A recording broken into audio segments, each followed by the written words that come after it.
Being a Barnacle is a very special thing to me. It's a very select group of people. They're from the old original families.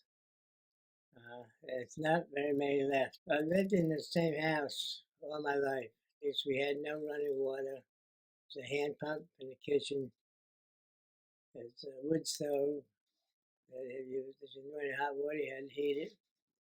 There's an outhouse, icebox. Get to school any way you could. There's either walking, ride a bicycle or something. There's not many cars around in them days.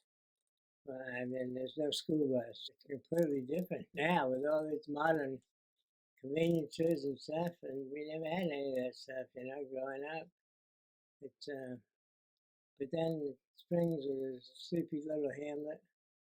Everybody knew everybody and what have you, and everybody's got along pretty good as a rule.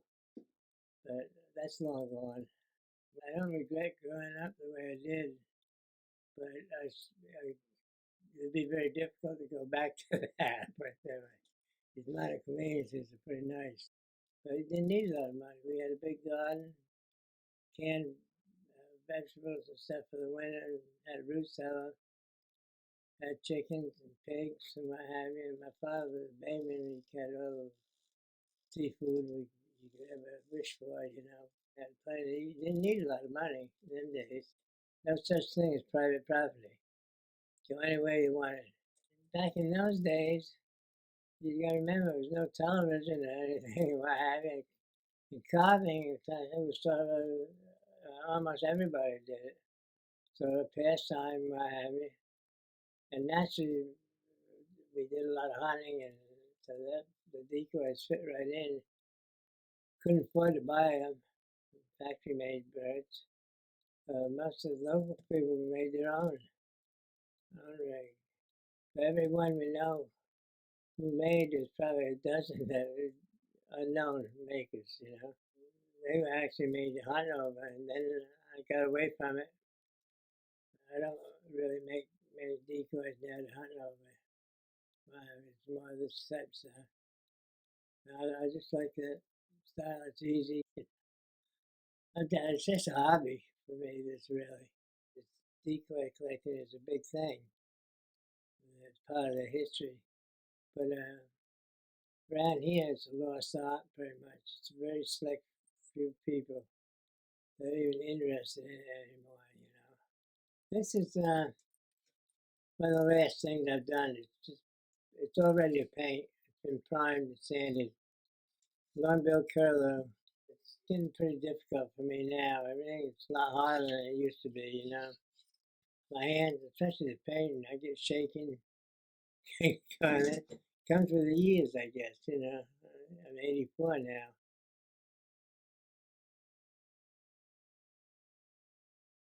This is actually a pretty simple thing to make. Some of the smaller birds are a lot harder than this. Well, the body is white cedar. You saw those logs? Yeah. Well, that's what they started out from. I'll split them down to get some approximate width, try to square them up a little bit, and then they're sawed out on a bandsaw, the profile. Same thing with the head. The bill is separate piece, that's oak, hardwood. And from there, it's all hand tools. The knives, a draw knife especially. A draw knife. It's got two handles. You pull it toward the blade towards you, and that works great. Then carving knives, sanded. I'll do a bunch of base colors, solid base colors on a bird to start with, and then I go from there. This actually is a lot of dashes, dots and dashes and stuff, more than anything. But not a great painter by any means. What have you.